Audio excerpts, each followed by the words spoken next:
Terima kasih Bapa. Kami percaya Yesus kuasa-Mu tetap sama dulu sekarang dan selama-lamanya. Kami mau memuji-Mu, kami mau menyembah-Mu, kami mau menikmati hadirat-Mu dan kuasa-Mu Bapa. Terima kasih Yesus. Kami mengucap syukur untuk waktu yang indah ini. Di dalam nama Tuhan Yesus Kristus, kami berdoa dan kami mulai ibadah kami. Haleluya. Amin.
meninggikan namamu. Haleluya, haleluya. Amin.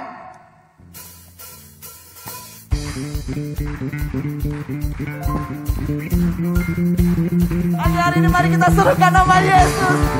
Nama yang berkuasa. Haleluya.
kekhawatiranmu, apapun masalahmu, apapun yang sedang iblis lemparkan kepadamu, mari kita teriakan nama Yesus di atas segalanya. Amin. Kuasanya tidak pernah berubah, dulu, sekarang, dan selamanya. Kita bisa menang bersama dengan Dia. Haleluya.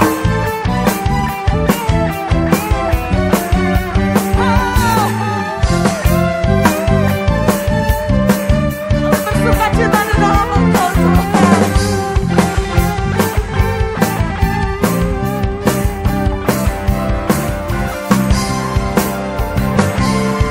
Nama Yesus benar yang kuat. Nama Yesus kota benteng yang teguh. Nama Yesus kata sembuhku. Yes. Nama Yesus di atas segalanya. Katakan nama Yesus. Nama Yesus benar yang kuat. Nama Yesus kota benteng yang teguh. Nama Yesus kalahkan semua musuh. Nama Yesus di atas segalanya. Katakan nama Yesus di atas segalanya. Di atas segalanya. Nama Yesus di atas segalanya.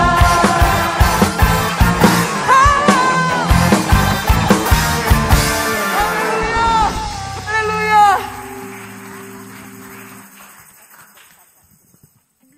Pagi hari ini kita bangga punya Allah yang seperti Yesus. Amin.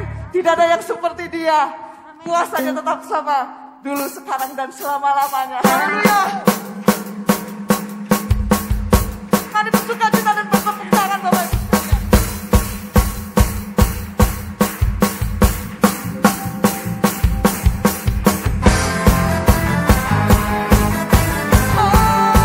Dan kami bangga punya Allah seperti itu.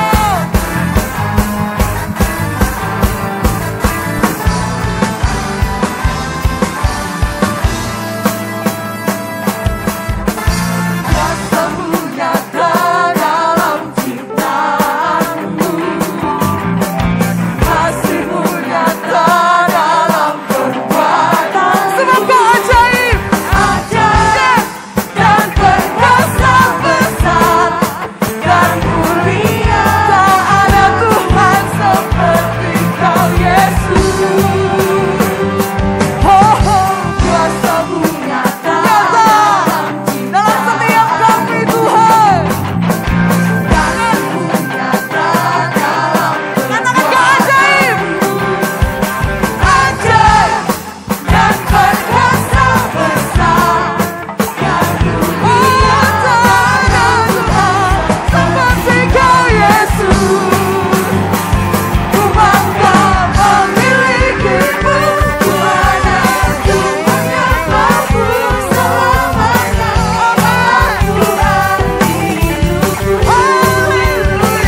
hadirat Tuhan.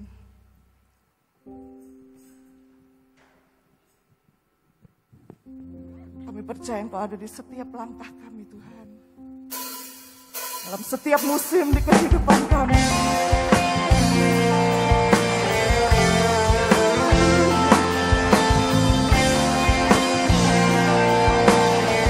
Mari bersama-sama.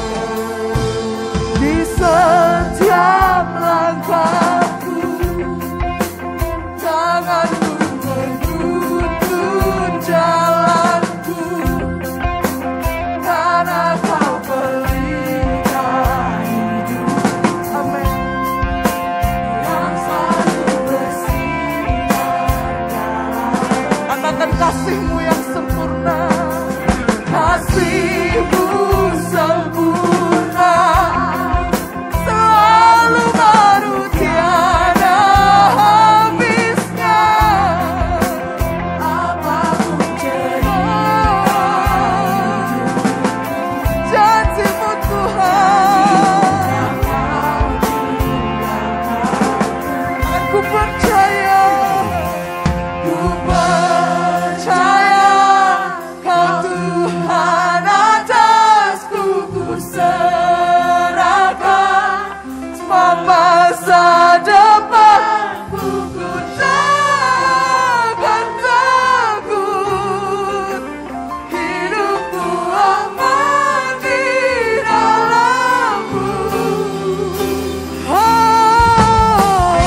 selamanya sampai selamanya. Kami memuji nama-Mu ya Bapa, sebab kami tahu Engkau yang berkuasa dalam hidup kami. Bapa di surga, kami mengucap syukur, kami berterima kasih padamu Tuhan. Pada saat ini Tuhan, Kau telah memberi kesempatan bagi setiap kami Tuhan, untuk kami datang kepadamu, memuji dan menyembah-Mu Tuhan. Tiba saatnya Tuhan, itu yang kami rindukan untuk mendengar kebenaran firman-Mu Tuhan. Biarlah Tuhan, Kau Allah yang bertata atas pujian dan penyembahan. Kami juga akan memberkati kami lewat firman Tuhan yang akan kami dengar. Dan biarlah firman-Mu menjadi pegangan dan kekuatan bagi hidup kami. Ajar kami untuk taat dan setia padamu. Dan berilah Tuhan bagi setiap kami untuk mengerti dan memahami akan kebenaran firman-Mu. Urapi setiap kami ya Bapa. Di dalam nama Tuhan Yesus, haleluya, amin. Shalom saudara-saudaraku yang dikasihi Tuhan. Bagaimana kabar saudara hari ini? Tentu luar biasa. Ya, apapun keadaan saudara dan dimanapun saudara berada hari ini, tetaplah bersyukur pada Tuhan. Dan biarlah Tuhan sendiri dan akan menuntun setiap kita di dalam kehidupan kita. Terus mengucap syukur, dan dari tempat ini saya pribadi mengucapkan kepada saudara, setiap saudara untuk selalu kuat di dalam Tuhan dan dalam iman, percaya kepada Tuhan, dan kuat dan sehat tubuh jasmani dan rohaninya.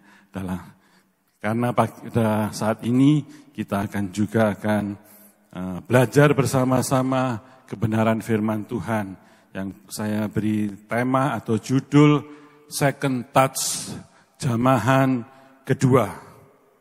Mari kita buka Alkitab kita dalam Markus 8 ayat 22 sampai dengan 25. Kemudian tibalah Yesus dan murid-muridnya di Betsaida.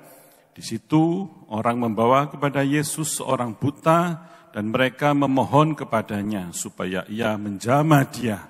Yesus memegang tangan orang buta itu dan membawa dia keluar kampung. Lalu ia meludahi mata orang itu dan meletakkan tangannya di atasnya dan bertanya, "Sudahkah kau lihat sesuatu?" Orang itu memandang ke depan lalu berkata, "Aku melihat orang, sebab melihat mereka berjalan-jalan, tetapi tampaknya seperti pohon-pohon." Yesus meletakkan lagi tangannya pada mata orang itu, maka orang itu sungguh-sungguh melihat dan telah sembuh, sehingga ia dapat melihat segala sesuatu dengan jelas. Amin. Ya. Second touch atau zaman yang kedua atau zaman yang berikutnya. Ya. Zaman Tuhan seharusnya diperlukan bagi setiap orang. Bagi orang Kristen, kita sangat memerlukan agar hidup kita ada dalam pimpinan Tuhan. Zaman Tuhan itu tidak hanya memberi pengetahuan, tetapi zaman Tuhan itu mengubah hidup kita. Artinya bila kita sekedar hanya belajar dan belajar, itu hanya memberi informasi pada otak kita, ya. Tetapi bila kita membuka diri dan mendekatkan diri pada Tuhan, ya, kita mengejar dan meminta zaman Tuhan atas hidup kita, ya. Zaman Tuhan itu akan mengubah hidup kita. Zaman Tuhan itu akan membuat kita semakin kuat di dalam Tuhan, ya, semakin dekat dengan Tuhan. Zaman Tuhan itu akan membuat kita semakin dipulihkan Tuhan. Zaman Tuhan itu yang sakit akan disembuhkan oleh Tuhan. Yang percaya katakan amin. Ya. Berbicara tentang pengetahuan atau kitab Taurat adalah 5 kitab pertama. Itu adalah kitab sucinya orang Yahudi dan bagian awal dari kitab orang Kristen, yaitu Perjanjian Lama yang disebut dalam bahasa Yunani adalah Pentateuch. Pengetahuan ahli Taurat itu tidak diragukan lagi. Mengapa kok tidak diragukan? Ya karena sejak kecil mereka sudah diisi dan diajar Taurat Tuhan. Tetapi sesungguhnya bila tidak ada zaman Tuhan, ya sesungguhnya mereka itu kosong hidupnya. Maksud saya masih ada sesuatu yang kosong dalam hidupnya. Pengetahuan itu penting, ya. Tetapi berpengetahuan saja kita tidak lebih dari ahli Taurat. Maka itu, ya, masih banyak orang-orang di dunia ini, ya, yang berpengetahuan tinggi, bahkan mereka berpengetahuan yang sangat tinggi, tetapi mereka itu bukannya percaya dan lebih mudah percaya kepada Tuhan. Tetapi mereka itu makin sulit dan makin sukar untuk percaya kepada Tuhan. Ya, karena pengetahuannya yang terlalu tinggi sehingga mereka sulit untuk menerima Tuhan. Nikodemus adalah orang Yahudi. Dia adalah seorang ahli Taurat. Ya, Nikodemus adalah pemimpin agama Yahudi, ya, dan Nikodemus adalah pemimpin orang Farisi. Sejak dia melihat mujizat Tuhan Yesus, Yesus mengajar di mana-mana, ya, Yesus menyembuhkan orang sakit, ya, maka Nikodemus merasa ada yang kosong dalam hidupnya dan dia perlu zaman Tuhan dan dia percaya bahwa Yesus adalah benar-benar seorang guru yang diutus oleh Allah. Dan dia merasa ada yang kurang dalam hidupnya, ada kekosongan dalam hidupnya. Sebab itu ia ingin bertemu dan berbicara langsung dan bercakap-cakap dengan Yesus. Tetapi untuk bisa bertemu dengan Yesus, ia harus menunggu malam tiba supaya tidak ketahuan siapa dia, ya.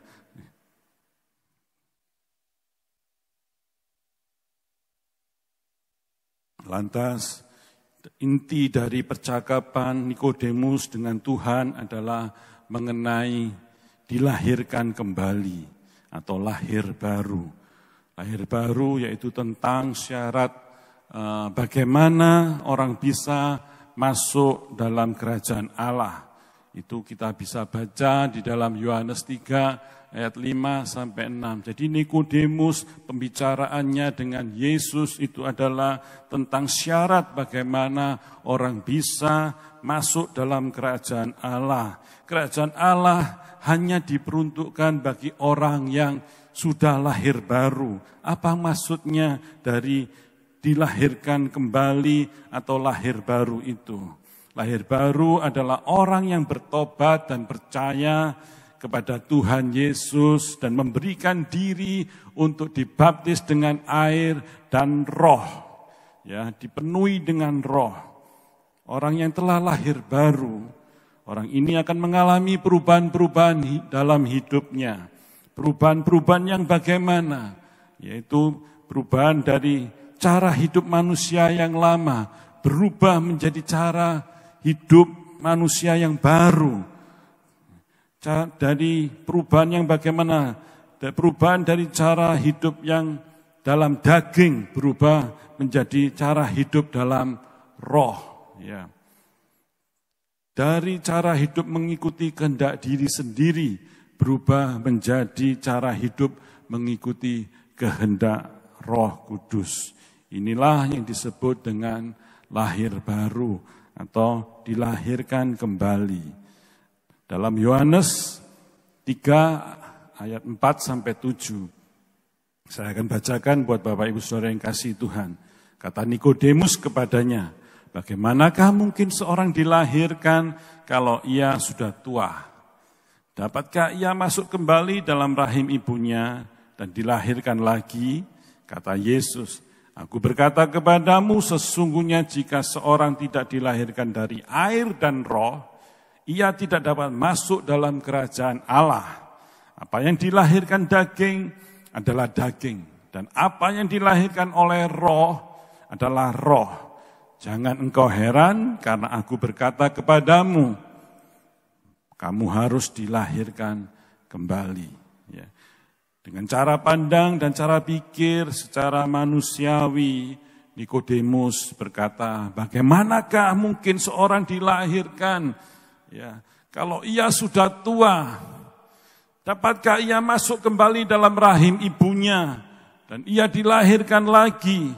Ini tentunya cara pikir secara manusia, secara akal budi kita, bukan secara roh. Ya. Dalam hal ini Nikodemus belum dilahirkan, dilahirkan kembali atau belum lahir baru, dan ia belum mengalami zaman tangan dari Tuhan yang kedua. Tapi zaman Tuhan Yesus mengubahkan hidup Nikodemus. Ya, sama halnya dengan Rasul Paulus. Rasul besar yang sebelumnya bernama Saulus itu, ia adalah seorang ahli Taurat. Namun dengan pengetahuannya yang sangat tinggi, justru Saulus giat dalam menganiaya pengikut-pengikut Tuhan Yesus. Ya. Dalam kisah pertobatannya, Rasul Paulus tercatat dalam Alkitab ketika ia berjalan dalam perjalanannya dari Yerusalem menuju Damsyik. Ya. Damsyik adalah yang dulu namanya Damsyik, itu sekarang disebut Damaskus. Ya. Damaskus, kota Damaskus itu adalah ibu kota dari negara Syria atau Suriah. Ya, itu adalah tetangga negara Israel. Ya. Saulus dengan mandat dari iman-iman kepala untuk mencari dan menangkap para pengikut-pengikut Yesus untuk dihukum. Ya. Mereka akan dihukum dan disiksa, bahkan dianiaya. Dan dalam perjalanannya, Rasul Paulus, ya, waktu itu Saulus bersama timnya, ya, bersama rekan-rekannya yang menuju Damsyik, tiba-tiba cahaya yang sangat terang memancar dari langit, ya, mengelilingi dia. Lalu ia jatuh rebah ke tanah dan kedengaranlah olehnya suatu suara dari surga, Saulus, Saulus, mengapakah engkau menganiaya aku? Akulah Yesus yang kau aniaya. Sejak perjumpaan dengan Tuhan Yesus, ia ditouch dan dijamah oleh Tuhan.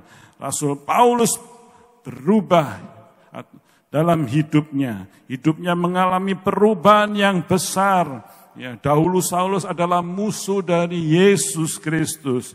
Sekarang kita tahu ada 14 kitab dan lebih dari separuh dalam perjanjian baru ditulis oleh Rasul Paulus.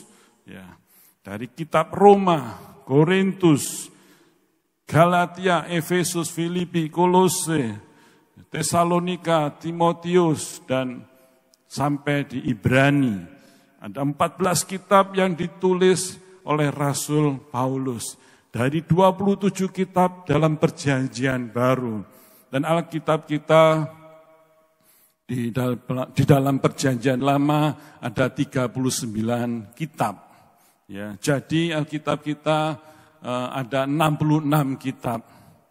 Seperti Nikodemus dan Rasul Paulus, ya, yang mendapatkan jaman tangan dari Tuhan yang kedua. Mereka dijamah, ditas oleh Tuhan.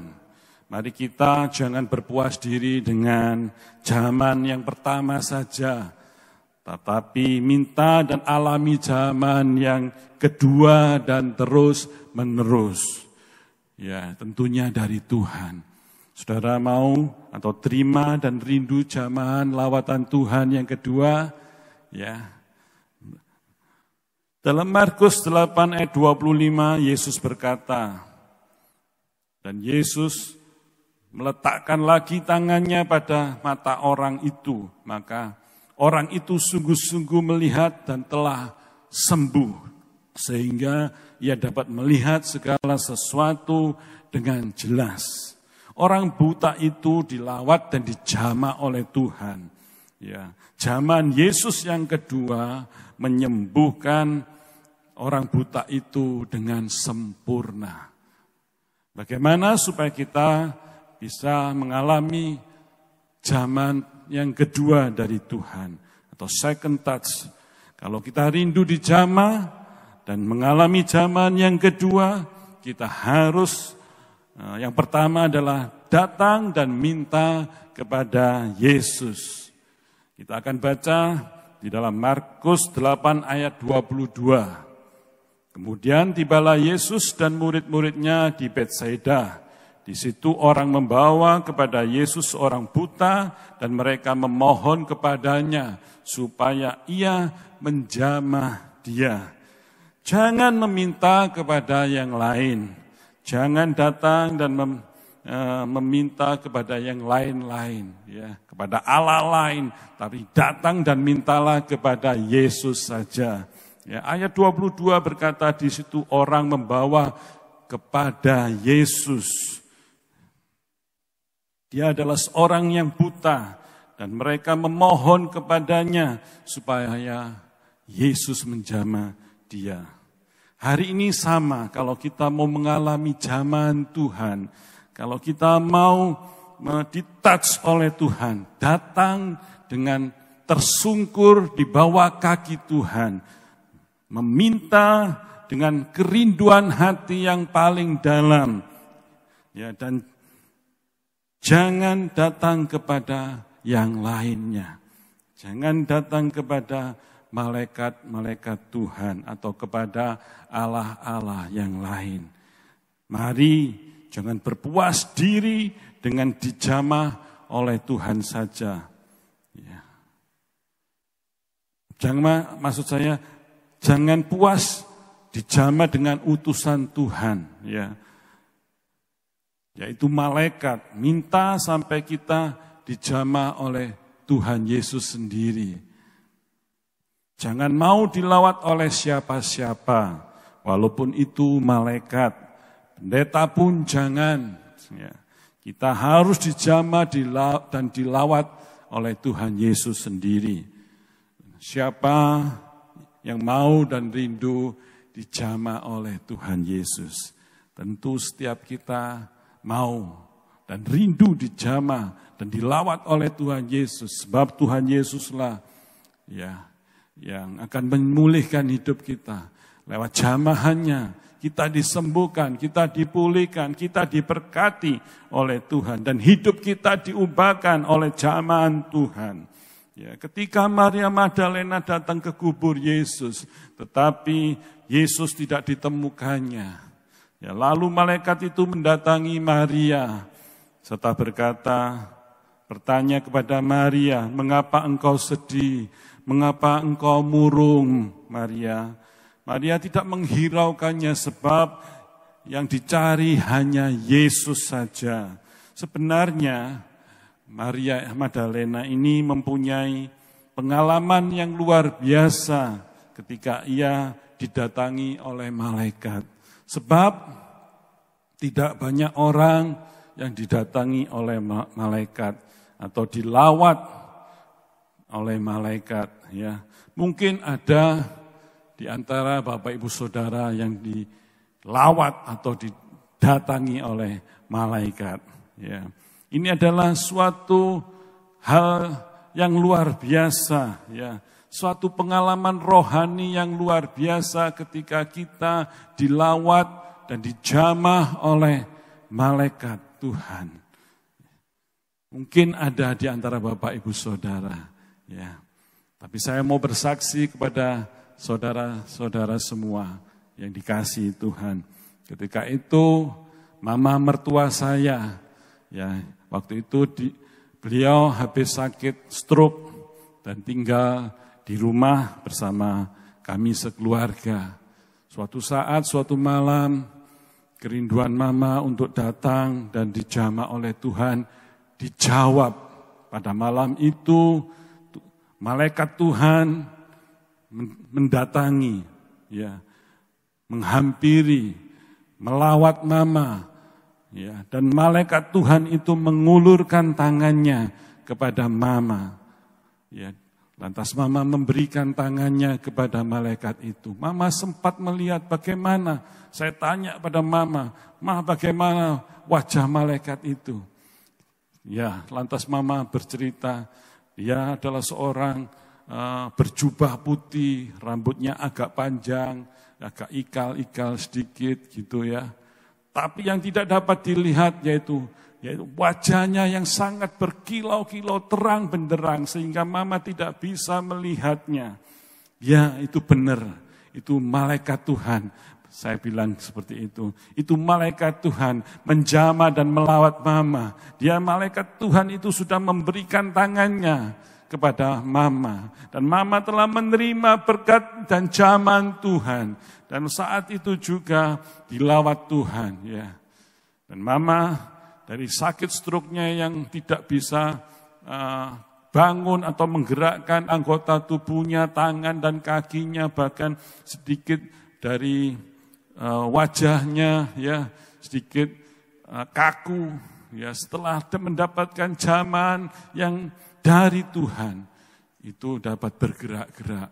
Tangannya walaupun dan kakinya walaupun itu belum sempurna seperti yang kita inginkan. Namun sudah menjadi suatu keajaiban, ya, mama dijamah Tuhan. Ya, waktu itu memang mama baru mengenal Tuhan dan percaya kepada Tuhan. Ya, saya teringat pada tahun 90-an ketika gereja-gereja di negeri kita ini mengalami lawatan Tuhan. Ada banyak orang yang dilawat, ya, ada dari perbuatan atau zaman-zaman Tuhan itu. Banyak orang juga yang mempunyai karunia-karunia penglihatan. Ya, mereka melihat malaikat menjamah dan melawat gereja-gereja Tuhan. Ya, tetapi ada banyak pula orang-orang yang berbondong-bondong berdatangan, ya, untuk meminta dilawat dan dijamah oleh pendeta yang ada di KKR. Ya, KKR kesembuhan tentunya. Mereka bukan minta dilawat dan dijamah oleh sang pembuat mujizat itu. Ya, ya memang enggak salah mereka datang kepada pendeta atau hamba Tuhan pada suatu KKR kesembuhan.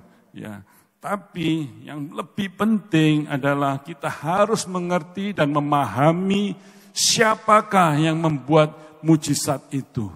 Ya, kita boleh datang kepada hamba Tuhan atau kepada pendeta, tapi kita yang lebih fokuskan hati kita, ya, pikiran kita, yaitu kita minta dilawat oleh Tuhan lewat penumpangan tangan hamba-hamba Tuhan, pendeta, kita disembuhkan, orang-orang itu disembuhkan. Ya, itu mujizat yang dibuat oleh Tuhan kita.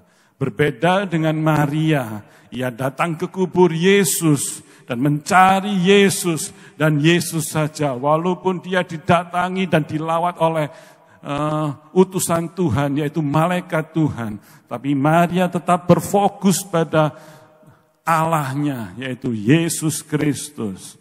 Hari ini, mari datang dan minta kepada Tuhan Yesus saja jaman dan lawatan Tuhan.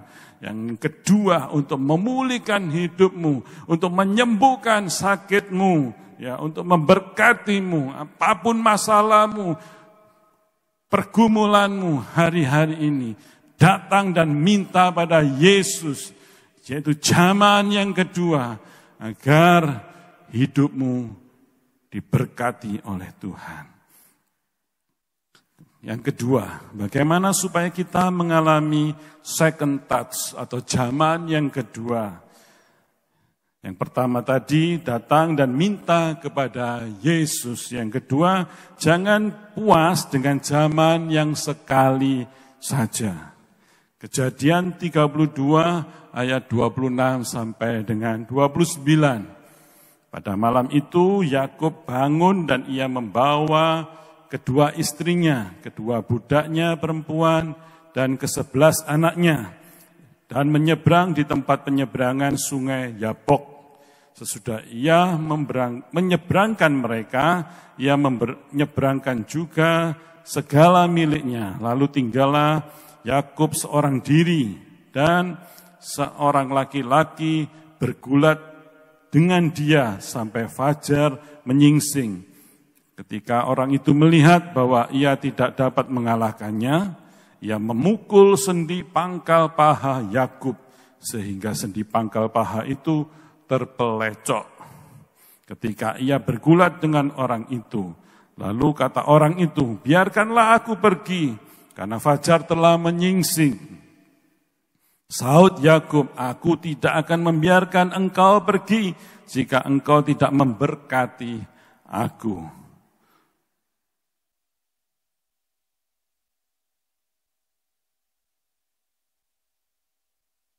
Tetapi Sahut ini memberkati, mana tadi?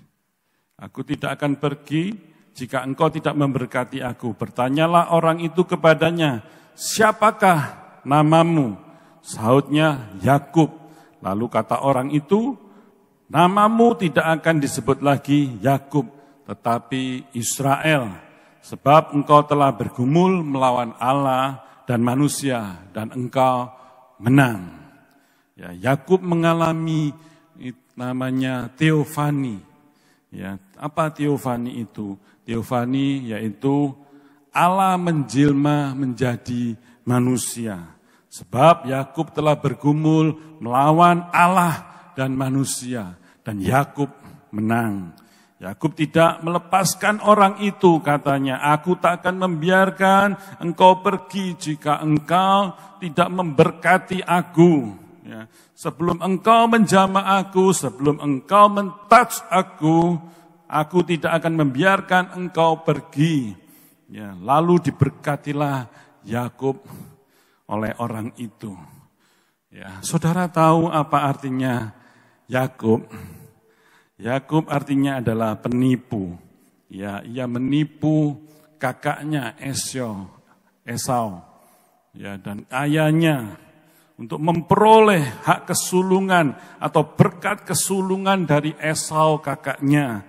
Mungkin ada di antara Anda ada yang bernama Yakub, ya, tapi jangan bersedih dan kecewa dengan nama itu, ya, tetapi berbahagialah engkau yang bernama Yakub, karena namamu sekarang adalah Israel. Haleluya, ya. Dan ketika Yakub bergumul dengan manusia Allah itu, ia tidak lagi disebut Yakub tetapi Israel. Israel artinya apa? Israel artinya kekasihnya Tuhan atau pejuangnya Allah, pejuangnya Tuhan. Sejak Yakub mendapat kasih karunia-Nya, Yakub terima jamahan dan lawatan Tuhan.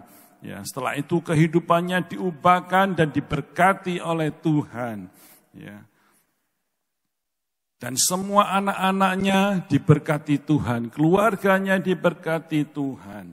Bahkan raja-raja dari Israel adalah keturunan dari Yakub, dari Raja Saul, Daud, Salomo, dan raja-raja Israel yang lainnya.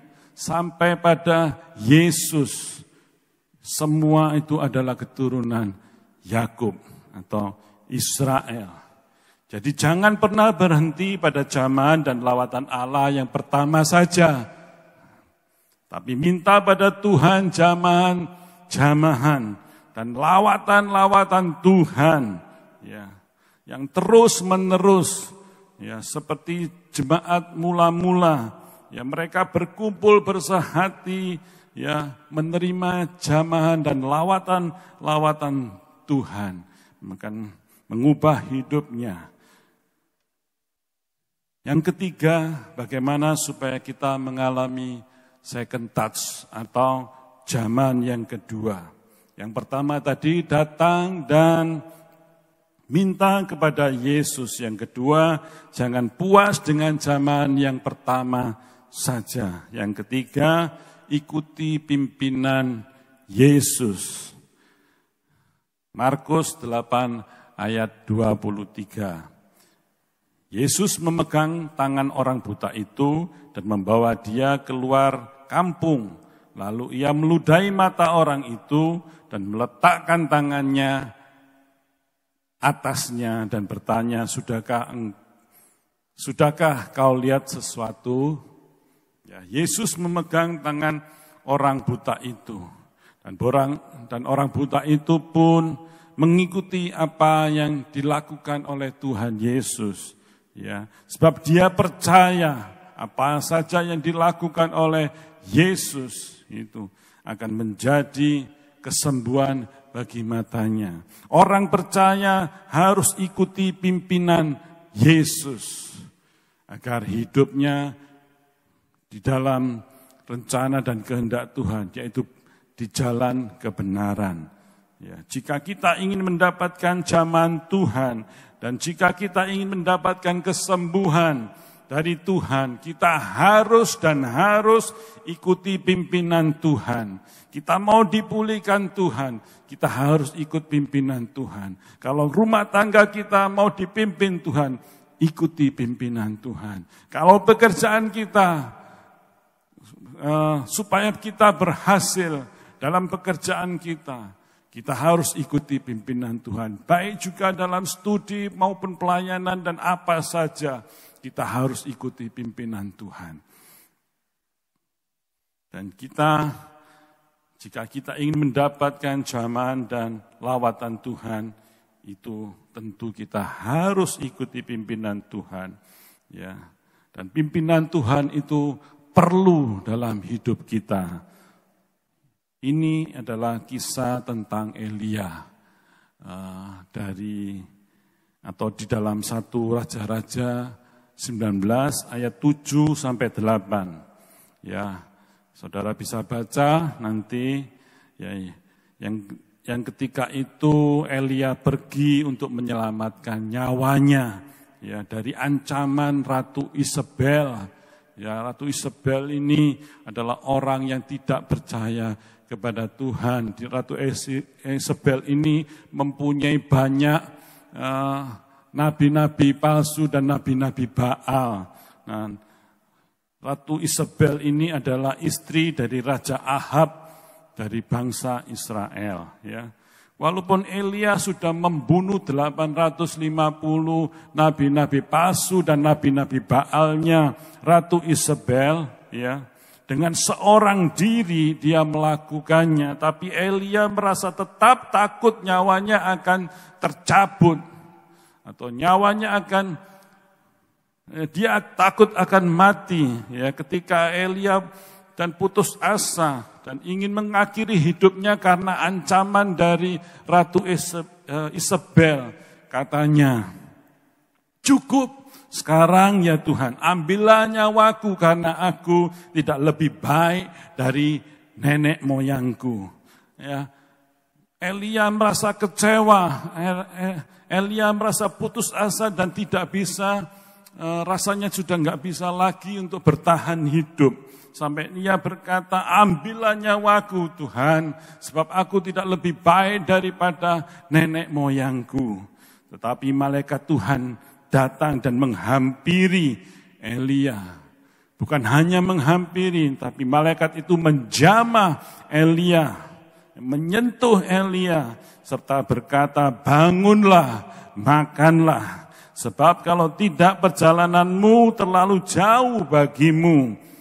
Dan setelah Elia dijamah dan ditouch oleh malaikat Tuhan, ya dijamah untuk kedua kalinya, Elia dapat menyelesaikan tugasnya dan panggilannya. Dia berjalan dan berpuasa. Berapa lama Elia berjalan dan berpuasa di padang gurun itu? Dia berpuasa dan berjalan selama 40 hari 40 malam dengan tidak makan dan tidak minum. Wow, luar biasa. Ya. Siapakah yang sanggup menjalani atau melakoninya seperti Elia, seperti Musa di Gunung Sinai, ya. Musa berpuasa di atas Gunung Sinai untuk bertemu dengan Tuhannya. Ya, berpuasa 40 hari 40 malam. Musa juga tidak makan dan minum seperti yang dilakukan oleh Elia, ya. Berpuasa dan berjalan selama 40 hari 40 malam di tengah-tengah padang gurun. Ya. Dan sampailah suatu ketika dia, ya, di tempat tujuannya, ya. Siapakah yang kuat berjalan 40 hari 40 malam tanpa makan, tanpa minum? Hanya oleh jaman tangan Tuhan yang kedua, ya. Malaikat Tuhan menyuruh makan, ya, bangun dan makanlah. Itulah yang menjadi kekuatan bagi Elia. Mengapa Elia kuat dan mempunyai kekuatan yang ekstra? Karena ada malaikat yang menjama Elia kedua kalinya, ya. Dan Elia mengikuti tuntunan dan pimpinan Tuhan sampai pada akhirnya, ya, Elia sampai di gunung Allah, yaitu Gunung Horeb. Apa arti nama Elia? Arti nama Elia adalah bekerja dengan segiat-giatnya untuk Tuhan. Siapa mau bekerja segiat-giatnya untuk Tuhan? Maukah saudara bekerja segiat-giatnya untuk Tuhan? Saya mau, saya pun rindu ya pada setiap saudara. Saudara juga bisa bekerja segiat-giatnya untuk Tuhan. Apapun talenta-talenta, kebisaan saudara, ya, saudara yang tahu, saudara pun bisa melakukan, ya, segiat-giatnya bekerja untuk Tuhan kita, melayani Tuhan dengan segiat-giatnya. Hari-hari ini, ya, seberat apapun masalah hidup saudara dan saya, ya, tetap hadapi masalah itu, datang kepada Tuhan Yesus dan minta kepada Tuhan Yesus pemilik hidup kita supaya Tuhan menjamah kita. Ya. Jangan berpuas diri dengan zaman yang pertama, tapi mintalah zaman tangan Tuhan yang kedua agar memulihkan hidup saudara, agar menyembuhkan sakit saudara, agar setiap pergumulan dan masalah saudara dijawab oleh Tuhan. Karena zaman tangan Tuhan yang kedua, ya, akan melawat saudara, menjamah saudara, dan itu akan zaman itu akan dilakukan Tuhan terus menerus bila kita memintanya pada Tuhan. Dan kiranya firman Tuhan yang sudah kita dengar ini, ya, menjadikan kekuatan dan kerinduan hati kita untuk minta dijamah Tuhan. Bukan berpuas diri pada zaman tangan yang pertama saja. Minta lawatan dan zaman tangan yang kedua agar hidup kita dipulihkan Tuhan. Tuhan Yesus memberkati. Mari kita akan berdoa.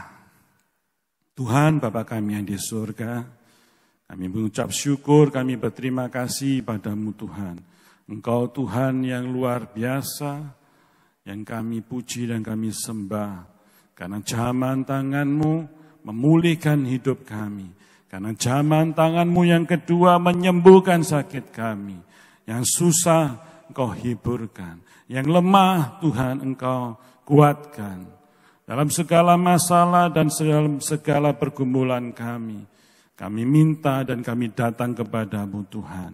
Untuk dijamah dan dilawat Tuhan. Kami percaya jamahan-Mu Tuhan akan memberi kekuatan pada kami untuk menghadapi setiap masalah dan pergumulan yang hari-hari ini sedang kami alami di masa pandemi ini Tuhan. Mari Tuhan jamah dan lawat setiap anak-anak-Mu yang bersandar dan berseru-seru kepada-Mu Tuhan. Minta pertolongan-Mu, minta jamahan-Mu. Kami percaya tangan-Mu yang penuh dengan kuasa. Engkau sanggup melakukannya ketika orang buta dibawa kepada-Mu. Engkau menjamah, Engkau mencelikkan matanya, sehingga orang buta itu dapat melihat dengan sempurna. Hari ini sama Tuhan, kuasa-Mu tetap sama, dulu, sekarang, bahkan sampai selama-lamanya. Kami percaya dengan iman kami, untuk kami tetap taat dan setia kepadamu, dan menantikan jaman tangan-Mu yang kedua, dan itu akan terus-menerus akan Kau lakukan bagi setiap kami. Bersyukur buat semua Tuhan, karena apa yang kami alami hari-hari ini, Engkau ada bersama kami, Engkau hadir menjamah dan melawat kami. Terima kasih Bapa, terima kasih Tuhan. Berkatilah setiap anak-anak-Mu, juga hamba-Mu, Bapak Gembala, Ibu Gembala kami. Berkatilah kehidupan beliau Tuhan, taruh dalam hatinya, dan dengan roh-Mu Tuhan, dengan hikmat urapan surgawi, yang terus Kau tambah-tambahkan melimpah bagi kehidupan, bagi pekerjaan, bagi pelayanan mereka. Tuhan berkati juga anak-anaknya dalam pekerjaan, dalam pelayanannya, dalam setiap kehidupannya. Dan biarlah semua hamba-hamba Tuhan juga, setiap anak-anak-Mu di tempat ini, GBI Bethlehem, dimanapun mereka berada, Engkau memberkati semua. Terima kasih Tuhan Yesus, kami berdoa dan mengucap syukur. Di dalam nama Tuhan Yesus, kami terima berkat-Mu. Haleluya. Amin.